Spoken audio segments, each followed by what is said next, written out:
Buenos días, el día de hoy les vengo a hablar sobre la finalización de la URSS y la Carta a París. La fecha de finalización de la URSS fue el 8 de diciembre de 1991. Esta se creó el 30 de diciembre de 1922. ¿Por qué finaliza la URSS? Durante la última parte de los años 1980 se agudizaron ciertos problemas económicos en la Unión Soviética. Esto significa que diferentes problemas económicos vinieron acercándose a la Unión Soviética y a sus aliados. Esto se crea ya que no tuvieron un buen control del dinero, por decirlo así, y esto hace que tengan una leve falta de dinero en esa época. El problema se crea como tal en un pequeño lapso de tiempo, eso significa que el problema se crea en un tiempo muy pequeño. Bajo el liderazgo de Gorbachev, el Partido Comunista de la Unión Soviética introdujo elecciones directas, formó una nueva legislatura central y puso fin a la prohibición de los partidos políticos. Esto significa que ya al momento de que el Gorbachev se vea amenazado y ve que su país está en riesgo, empieza a dejar que nuevas ideologías entren a su política. Esto hace que él mismo cree una nueva legislatura y así deje entrar diferentes partidos políticos a su tipo de política. Inicio de la finalización de la URSS. El 15 de marzo de 1990, Gorbachev es elegido presidente de la Unión Soviética en el tercer Congreso de los Diputados del Pueblo de la Unión Soviética. Gorbachev, para terminar con la crisis en la que ya se estaba encontrando la URSS, propone la firma del nuevo tratado de la Unión para así salvar la crisis. Entonces él propone un nuevo tratado en el que propone diferentes soluciones para así poder sacar a su país de la crisis en la que está en ese momento. En ese momento, pues la crisis era la economía. Ucrania y Alemania, entre otras repúblicas, exigen su independencia mientras el resto apoya el nuevo tratado de la Unión. Muchas naciones no estaban de acuerdo con el tratado de Gorbachev, entonces ya Ucrania y Alemania son las principales naciones que se independizan y ya diferentes naciones empiezan a unirse a la misma ideología de Ucrania y Alemania. El 12 de junio de 1990, el Congreso de los Diputados del Pueblo de la RCFS de Rusia aprobó la declaración de la soberanía estatal de la RCF en Zulia, en Rusia. Bueno, aquí vemos como la descomposición de la URSS. Aquí ya vemos a Letonia, Lituania, Moldavia, Ucrania, Georgia, Armenia, Azerbaiyán, Turkmenistán, Uzbekistán, Kazajistán, Rusia, Bielorrusia y Estonia. El 8 de diciembre de 1991, los presidentes de las repúblicas soviéticas RFSS de Rusia, RCS de Ucrania y RCS de Bielorrusia se reunieron en secreto firmando el Tratado de Brest, por el cual se disolvía la Unión Soviética y se reemplazaba por una forma de unión voluntaria conocida como la Comunidad de Estados Independientes. Esto, pues vemos que se reúnen tres representantes de cada país y buscan una solución. Entonces la solución que ellos ven como más sencilla es terminar con la URSS y así pues firmando el tratado de Belafechka, que es entre RCFS, RSS y RCS de Bielorrusia. Problemas económicos al momento de la finalización.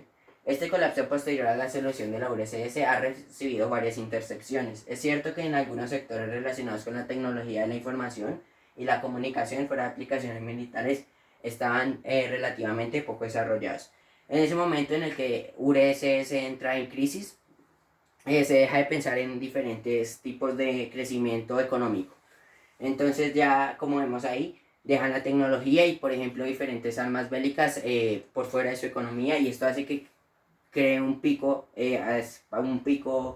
económico y hace que pues, muchos países se vean muy afectados. Aquí vemos una tabla de 1993, el negro y blanco 1997. Y vemos que, por ejemplo, Polonia pierde bastante economía, pierde bastante dinero gracias a que diferentes países ya se habían evolucionado en diferentes tecnologías y armas bélicas. Carta a París. ¿Qué fue la Carta a París? La Carta a París fue un tratado firmado en la cumbre celebrada en París del 19 al 21 de noviembre de 1990 por la Conferencia sobre la Seguridad y Cooperación en Europa, donde se establecen fundamentos ideológicos. el programa de acción y las instituciones de la organización que agrupa a todos los estados de Europa, Estados Unidos y Canadá.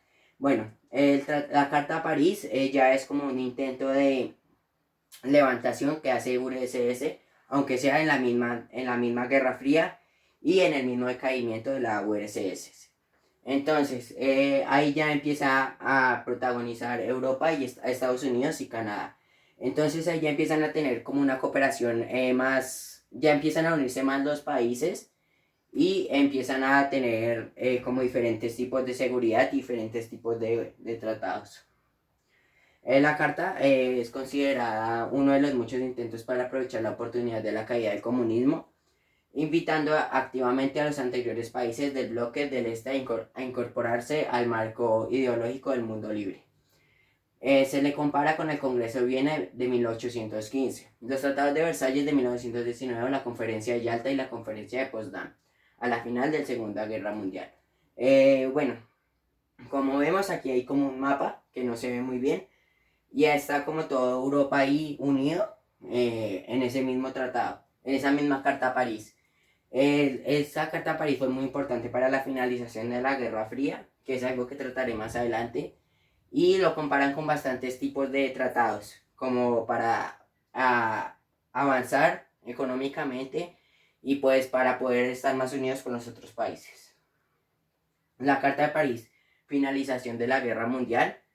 Este hecho puede considerarse la Cumbre de París, como la conferencia de la paz de la Guerra Fría.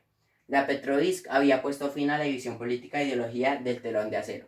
La democracia pluralista y la economía del mercado salían triunfantes. Se suponía que un espacio continuo de Vancouver a Valdivostok compartiría esos valores comunes, junto al derecho internacional y el multilateralismo como práctica de las naciones. Bueno, aquí ya vemos que la Carta de París es un tipo de finalización de la Guerra Fría, en el que ya se piensa más en la economía y empiezan a reinar diferentes tipos de campos económicos.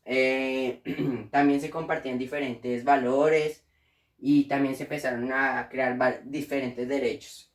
Entonces el multirealismo ya se empieza como a practicar en las naciones, en cada nación de Europa.